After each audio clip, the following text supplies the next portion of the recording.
दोस्तों, प्रेजेंट है आपके सामने अकाउंटिंग इक्वेशन का फॉर्मेट।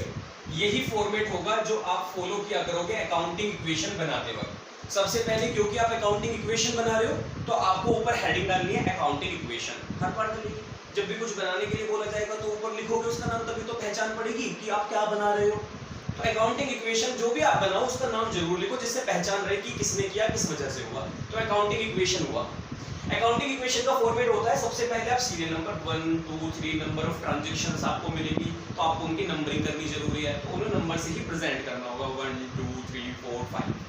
ट्रांजैक्शंस, ट्रांजैक्शन का मतलब होता है जो भी ट्रांजैक्शन, जो भी अकाउंटिंग इन्फॉर्मेशन आपको मिलेगी आप उसको लिखेंगे, आप उसके सामने आप बताएंगे कि ये इन्फॉर्मेशन मिली थी, इस वजह से हमने इसको एसेट में लिखा, लायबिलिटी में लिखा, कैपिटल में लिखा। तो आप इस तरीके से बना देंगे।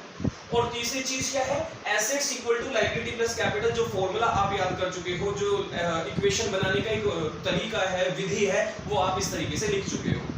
इसके नीचे मैंने कॉलम इसलिए बनाया क्योंकि एसेट्स क्या होता है ना, कि एसेट्स के काफी सारे नंबर ऑफ एसेट्स होती हैं, जैसे cash, bank, basic accounting terms.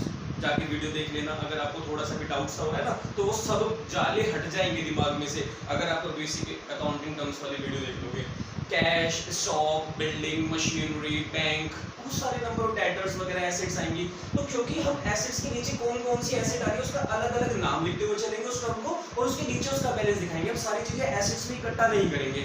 उसी तरीके से लायबिलिटी भी एक दो आ सकती है, तो इसलिए लायबिलिटी के लिए भी हमने थोड़ी सी जगह ली है। और कैपिटल तो कैपिटल रहती है, लेकिन जब ऐसे लाइन लग रही थी तो पूरी पार ही उतार दी हमने वो। ठीक है जी, चलिए। तो ये बन गया एक format, serial number, transaction, assets equal to liability plus capital. कुछ स्कूल्स में आपके टीचर अगर liability plus capital equal to asset लिख रहे हैं, वो भी काम सही है, एक ही बात है, लिखो एसेट पकड़ो, एसेट पकड़ो, होना ही है वो तो। ठीक है। टीएस ग्रेवाल का क्वेश्चन नंबर 1 आप सभी के पास टीएस ग्रेवाल तो होगी, और अगर किसी बच्चे के पास टीएस ग्रेवाल नहीं है तो वो नेट से अवेलेबल कर लेना, उसको मिल जाएगी, वरना तो बेस्ट हो गया। सभी के पास अवेलेबल होती है, स्कूल वाले भी लगवाते हैं, तो उसी का फर्स्ट क्वेश्चन करते हैं, उसी से समझने की कोशिश करते हैं। क्वेश्चन नंबर फर्स्ट मैं रीड कर देता हूँ। मेरे पास क्वेश्चन लिखा हुआ है, कहते हैं what will be the effect the following on the accounting equation. आपके पास कुछ इफेक्ट्स लिखे हुए हैं, मतलब कुछ ट्रांजैक्शंस लिखी हुई हैं, और पूछा गया है कि बताओ अकाउंटिंग इक्वेशन में इनका क्या करना है। हमने कहा ठीक है, अकाउंटिंग इक्वेशन में पूछा हुआ है तो सबसे पहले तो हमारा ये कर्तव्य बनता है कि हमको अकाउंटिंग इक्वेशन का फॉर्मेट बनाना पड़ेगा। तो आपने लिखा अकाउंटिंग इक्वेशन, हेडिंग डाली, serial number, transactions, assets equals to liability plus capital. ये आपने फॉर्मेट बना दिया। ये डंडे से खींच लेना, कोशिश करना अगर सीधे हाथ से लिख जाए, वरना तो स्केल से ले लेना, मतलब हाथ बोले तो हाथ से आप लाइन ड्रॉ कर सकते हो, वरना तो स्केल का यूज करें। फर्स्ट ट्रांजैक्शन लिखी हुई है, स्टार्टेड बिजनेस विद कैश ₹45,000। आपने बिजनेस की स्टार्टिंग की कितने रुपए से? 45,000 रुपीज से। अब आप मुझे बताओ, अगर ये फर्स्ट ट्रांजैक्शन है तो आप यहाँ ट्रांजैक्शन नंबर 1 लिखोगे और रीजन लिखोगे स्टार्टेड बिजनेस विद कैश 45,000। आपने 45,000 रुपीज से बिजनेस की स्टार्टिंग की है। अब अगर आपने 45,000 रुपीज से बिजनेस की स्टार्टिंग की तो आपको किसके प्रोस्पेक्टिव से अकाउंटिंग करनी है? Business prospective. इंट्रोडक्शन में सीखते हो कि अकाउंटिंग बिजनेसेस में होती है। अकाउंटिंग किसके पॉइंट ऑफ व्यू से की जाती है? बिजनेस के पॉइंट ऑफ व्यू से की जाती है, क्योंकि बिजनेस एक आर्टिफिशियल पर्सन है, इसकी सेपरेट लीगल एंटिटी है। तो उसी पॉइंट ऑफ व्यू को ध्यान में रखते हुए अगर मैं सेपरेट हूं, अगर मान लो मैं थोड़ी देर के लिए बिजनेस हूं, या मान लो मेरा ये बिजनेस है, मैं मालिक हूं और ये एक बिजनेस है, ये बिजनेस है, ये बिजनेस है और ये मालिक स्टार्ट करने जा रहा है। चलो जी, इस बिजनेस को शुरू करते हैं। इस बिजनेस को शुरू करने के लिए इसमें किस चीज की जरूरत पड़ेगी? पैसे की। एक काम करते हैं, इसमें 45,000 रुपीज लगा देते हैं। ओके, चलिए मैं लगा देता हूँ। पैसे की जरूरत पड़ेगी तो मैं पैसे लेकर आता हूँ। मैं वो वाले पैसे लेकर आने वाला हूँ जो इस धरती पे से गायब हो चुके हैं, अब कुछ ही हैं जो मेरे पास भी हैं। लीजिए, ये बच गए थे हमारे पास, ये तब पता नहीं चला, ये चोरी छिपे जब रखे हुए थे, मम्मी ने बचा के रखे थे। उसके बाद अब ये पता चला है 4-5 साल 8 साल बाद हमें मालूम चला है कि यार ये कुछ पैसे निकले, बड़ा दुख हुआ है। अगर ये बदल जाते तो काम आते। ये वो वाले जो गायब हो चुके हैं 500 और 1000 के नोट, बस इतने ही हैं। 500 के 1000 के होंगे 10 12 15 20 हज़ार रुपये। या मैं तो मान के चल रहा हूँ कितने रुपए से बिजनेस स्टार्ट हो रहा है? 45, तो ये 45 है, इतना मान लो। मैंने कहा ये है हमारा बिजनेस, हमने इसको बना के तैयार किया है। इसमें हम कितने रुपए लगाने जा रहे हैं? 45,000 रुपीज की इन्वेस्टमेंट। देखो बच्चों, बिजनेस में कितने रुपए आपको नजर आ रहे हैं? ये है बिजनेस, इसमें हमने कितने रुपए लगा दिए? दिख रहा है 45,000 रुपीज लगा दिए। तो आप मुझे बताओ बिजनेस में कैश आया या नहीं आया? लो मैं साइड रख देता हूं। अरे अटक गया। ओके, बिजनेस में 45,000 रुपीज आए या नहीं आए? और आपको पहचानना होगा जो भी बिजनेस के, अब बिजनेस के ही हो गए पैसे, तो बिजनेस तो कहता है ना अब ये मेरे हुए, बदले में मैं प्रॉफिट कमा के दूंगा। भाई बैंक से आप लोन लेते हो और आपने वो पैसा ले लिया, उसके बाद आप उसका कुछ भी करो आपके हो गए ना, बदले में आप इंटरेस्ट दोगे, बाद में चुकाओगे। बैंक वाला ये थोड़ी आके कह देगा तुमसे हमारे पैसों से तुम यही करोगे। नहीं, हमने ये थोड़ी कहा था कि हम घर खरीदने के लिए पैसे ले रहे हैं तो घर ही खरीदना है। हमने तो पर्सनल लोन लिया है अपने लिए। आपके घर वाले, आपके रिश्तेदार आते हैं, वो तो चलो वापस नहीं देते, या आपने मम्मी से कहा मुझे 1000 रुपए दे दो, और मम्मी इतने अच्छे हैं कि बिना रीजन पूछे अगर पकड़ा ले पैसे, तो उसके बाद आप उसको कुछ भी करो, बाद में आप उनको लौटा देना अगर आपने कह के लिया कि मैं वापस लौटा दूंगा। तो इसका मतलब क्या होता है कि अगर आपने एक बार बैंक को पैसे दे दिए तो बिजनेस में पैसे लगा के वो बिजनेस के हुए, और जैसे ही बिजनेस के हुए तो बिजनेस की एसेट बन गई। एसेट के लिए बेसिक अकाउंटिंग टर्म में चले जाओ, मैं बार-बार बोल रहा हूं, टॉप वीडियो देख लेना। तो हम कैश क्यों एसेट होता है ये मैं आपको ऑलरेडी समझा चुका हूं क्योंकि इस वीडियो में। तो कैश हमारी एसेट होती है। मैंने कहा बिजनेस में कैश आया, तो हमने कहा बिजनेस में 45,000 रुपीस प्लस। लेकिन बच्चों एक ट्रांजैक्शन के तो दो इफेक्ट होते हैं। अगर बिजनेस में 45,000 रुपीस गए तो क्या बिजनेस ये नहीं सोचेगा कि ये 45,000 रुपए आए तो हैं, लेकिन ये साथ में अपने ऊपर एक ऑब्लिगेशन भी लेकर आए हैं, ये पैसा मेरा तो हो गया लेकिन अब मैं चैन से सो नहीं पाऊंगा, ऐसा बिजनेस सोचेगा। बिजनेस सोच रहा है यार अब हर दिन काम करना पड़ेगा क्योंकि ये पैसा मिला है तो प्रॉफिट भी कमाना पड़ेगा, मालिक को देना भी पड़ेगा। इसका मतलब कहीं ना कहीं बिजनेस के ऊपर लायबिलिटी भी आई। ऑब्लिगेशन का मतलब रिस्पांसिबिलिटी, बोले तो टेंशन, टेंशन बोले तो लायबिलिटी। तो क्या बिजनेस के ऊपर एक लायबिलिटी हुई या नहीं हुई? बिल्कुल हुई बच्चों। और अगर ये बिजनेस की लायबिलिटी हुई लेकिन ये तो इंटरनल है क्योंकि मालिक ने पैसा लगाया है, तो क्या मैं इसको कैपिटल वाले कॉलम में लिखूं या ना लिखूं? हाँ जी। तो इस वजह से 45,000 rupees cash as well 45,000 rupees capital. Double entry LHS equal to RHS 45 इस तरीके से अकाउंटिंग इक्वेशन होती। टोटल प्रैक्टिकल, कुछ रटना ही नहीं है, सब प्रैक्टिकल। तो हमारे पास 45,000 रुपीस कैश आया, हमारे बोले तो बिजनेस के पास, बिजनेस अकाउंटिंग अपनी खुद कर रहा है, तो 45,000 कैश, साथ में ये 45,000 रुपए अपने साथ लायबिलिटी भी लेकर आ रहे हैं। यूपी बोर्ड वाले आप भी सुन लेना, सब हिंदी में ही चल रहा है। तो लायबिलिटी और कैपिटल हो गया। हमने कहा चलो दूसरी ट्रांजैक्शन पढ़ते हैं। दूसरी ट्रांजैक्शन लिखा हुआ है ओपन अ बैंक अकाउंट, मतलब बिजनेस के पास पैसा आ गया तो बिजनेस सबसे पहले करंट अकाउंट खोलता है अपना, मतलब बैंक में अकाउंट ओपन करता है।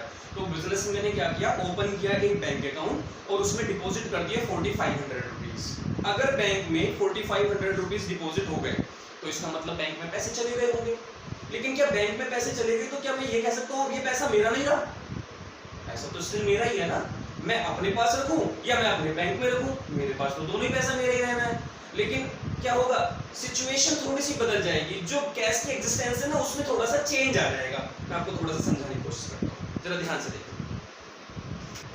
ये हमारे बिजनेस में 45,000 रुपीस की इन्वेस्टमेंट थी। ये बिजनेस है, इसमें इन्वेस्टमेंट थी, उड़ गए भाई उड़ गए। 45,000 रुपीस की इन्वेस्टमेंट कर रखी थी। मुझे लगा इसमें से 4500 रुपीस मुझे बैंक अकाउंट ओपन कराने में डाल देने चाहिए बैंक में। तो बच्चों मैंने यहाँ से कैश उठाया 4500 रुपीस का और मैं इसको लेके जा रहा हूँ। चलो चलते हैं, ओके चलो 4500 रुपीस लेके जा रहा हूँ मैं, और मैं जा पहुँच गया बैंक में। मैंने कहा जी मुझे खाता खोलना है। बैंक, ये रहा बैंक। मैंने कहा जी मेरा अकाउंट खोल दो, ये रहे मेरे 4500 रुपीस। मेरे 4500 रुपीस कहाँ पहुँच चुके हैं, बैंक में। तो क्या पैसे बैंक में आ गए, नहीं आ गए 4500, लेकिन रहेंगे तो मेरी कभी भी यूज कर सकता हूँ, रहेगी तो ऐसे भी। 4500 रुपीस बैंक में आ गए, ओके लो जी बैंक में आ गए। और क्या बिजनेस में से, ये जो बिजनेस था इसमें से ये 4500 रुपीस कम हो गए 45,000 में से, नहीं हो गए ना। तो इसका मतलब मैं कह सकता हूँ कि 4500 रुपीस कैश में से तो कम कर दो। ब्रैकेट लगाओगे तो बच्चों कम करना होता है, माइनस करने का मतलब ब्रैकेट लगा दो आप अकाउंटिंग करते वक्त। 4500 रुपीस मेरे पास से गए और ये कहां पहुंच गए, कहीं नहीं, किसी के पास नहीं गए, मेरे पास ही है। लेकिन बस सिचुएशन मतलब वो बदल गई, वो एक नई एसेट मेरे पास क्रिएट हो जाती है जो कि बैंक में 4500 रुपए 4500 रुपीस बैंक में पहुंच जाते हैं वो। तो मेरे पास से 4500 गए लेकिन वो मेरे पास ही है। तो मैंने कैश में से तो कम किए लेकिन बदले में मैंने उतने पैसे कहां रिकॉर्ड कर दिए, बैंक में। क्योंकि बच्चों बैंक में जमा करने से मेरे ऊपर कोई लायबिलिटी थोड़ी आई। क्या मालिक ने और थोड़ी पैसा लगा दिया मैं उधार दे के बिजनेस में जो हम गए कैपिटल बढ़ गई, नहीं ना। आप क्योंकि डबल एंट्री का हुई। मैं कहता हूं देखो बच्चों, आपने इधर की तरफ कोई अमाउंट प्लस किया इधर की तरफ अमाउंट प्लस किया, इसका मतलब आपने डेबिट साइड लिखा, और आपने इधर से कोई चीज माइनस कर दी, इसका मतलब आपने कोई चीज क्रेडिट कर दी। जैसे प्लस को कम करने के लिए माइनस करते हैं, वैसे डेबिट को काटने के लिए क्रेडिट भी तो किया जाता है, मतलब स्टिल आप डेबिट क्रेडिट ही कर रहे हो। दूसरी चीज, अगर अभी आपको डेबिट क्रेडिट समझ में नहीं आ रहा, मैं तो कह रहा हूं बच्चों इक्वेशन का मतलब होता है दोनों तरफ इक्वल। मैं तो यहां भी कह रहा हूं 4500 से 45 कट के 0 और इधर भी 0, इक्वेशन तो अभी भी बराबर चल रही है, तो इक्वेशन ही तो बराबर करनी है, LHS इक्वल टू LHS करना है, इधर भी 0 इधर भी 0 हुआ इस ट्रांजैक्शन में। अब क्या होता है, आपको अकाउंटिंग करते वक्त टोटलिंग का भी बहुत ध्यान रखना पड़ता है, क्योंकि हमारे लिए सबसे इंपॉर्टेंट, अच्छा ट्रांजैक्शन तो लिखी नहीं, अच्छा इसको कैश को थोड़ा सा नजदीक लिख देते हैं, और यहाँ सेकंड ट्रांजैक्शन लिख देते हैं ओपन अ बैंक अकाउंट। आपने बैंक अकाउंट ओपन किया, जैसे ही आपकी दो ट्रांजैक्शन हो जाएं, आप इसको कन्वर्ट कर देना न्यू इक्वेशन में, इसमें कन्वर्ट कर देना न्यू इक्वेशन। कैसे? 45,000 में से 4500 माइनस करो, तो आपके पास 40,500 रुपीज रह गए होंगे कैश बैलेंस। बच्चों आपने 45,000 बिजनेस में लगाए, तो बिजनेस के पास शुरुआत में 45,000 रुपीज थे, उसमें से 4500 निकल गए, तो बिजनेस के पास कैश कितना रह गया? 40,500। बैंक में कितना पैसा पड़ा हुआ है अभी भी आपके? 4500 एज इट इज। आपके ऊपर अभी तक तो किसी का कोई उधार है नहीं, और मालिक का पैसा स्टार्टिंग में ही लगा था 45,000, वो एज इट इज का एज इट इज चल रहा है।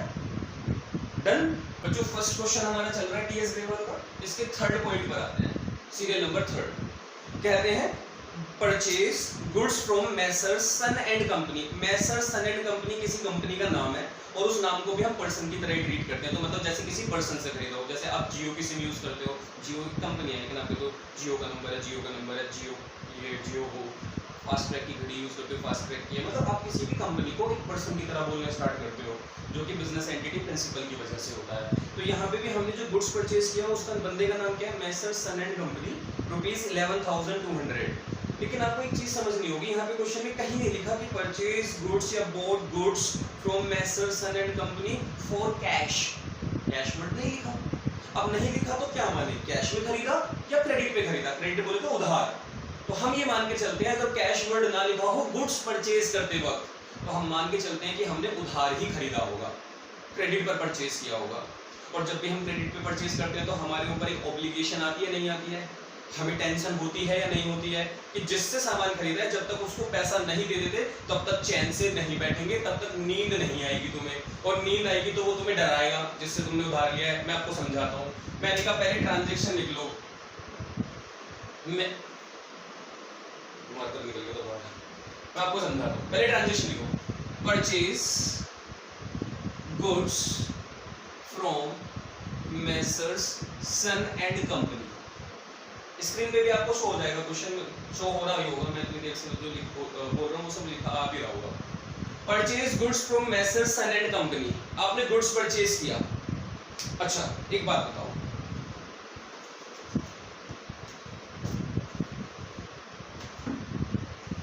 ये आपका बिजनेस है और ये बिजनेस में पैसे आप सभी को नजर आ रहे होंगे, ये कितने थे? 45,000 लगाए थे, लेकिन 4500 इसमें से बैंक में जा चुके हैं, तो ये 40,500 हमारे पास कैश बच रहा है, 40,500 ये बचा।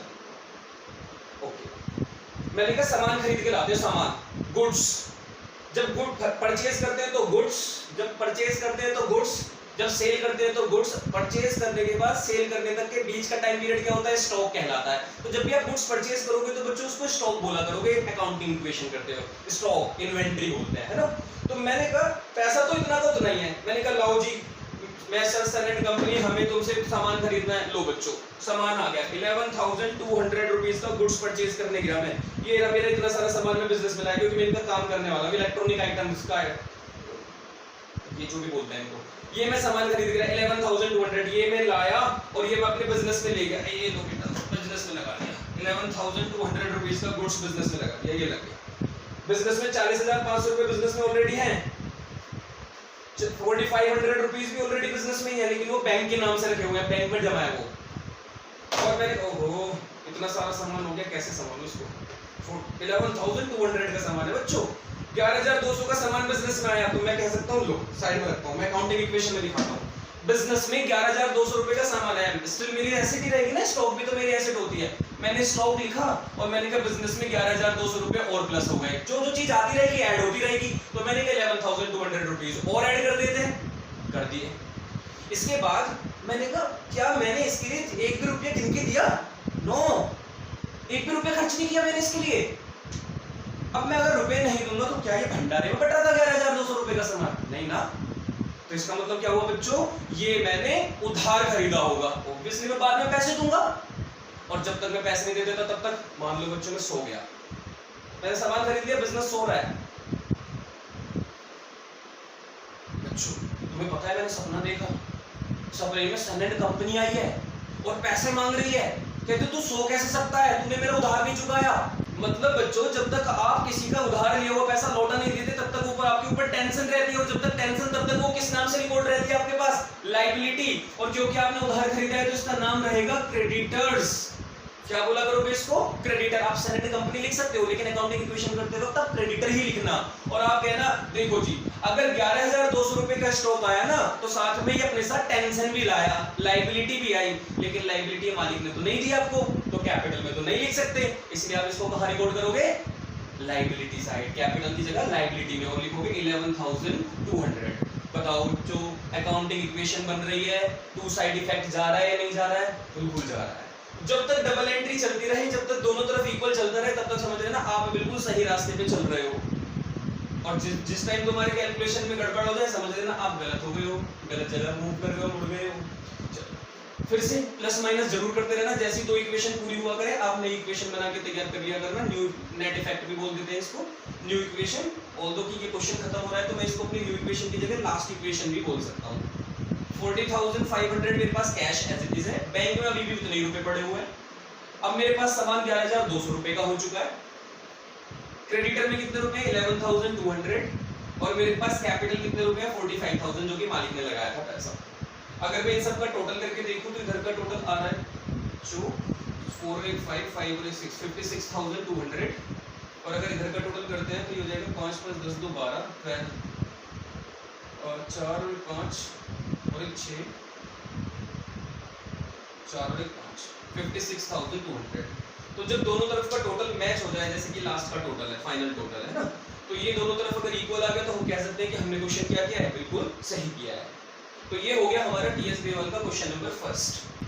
तो नेक्स्ट वीडियो में मिलेंगे, इसके बाद क्वेश्चन कराएंगे। जो आपको अकाउंटिंग इक्वेशन का जो भी क्वेश्चन समझना हो वो आप कमेंट में लिख सकते हो, ठीक है, या फिर व्हाट्सएप पे मैसेज कर सकते हो, इंस्टाग्राम पे कुछ भी कर सकते हो, आप जहाँ भी आपको मौका मिले बता सकते हो, वो स्पेशल करा दूंगा।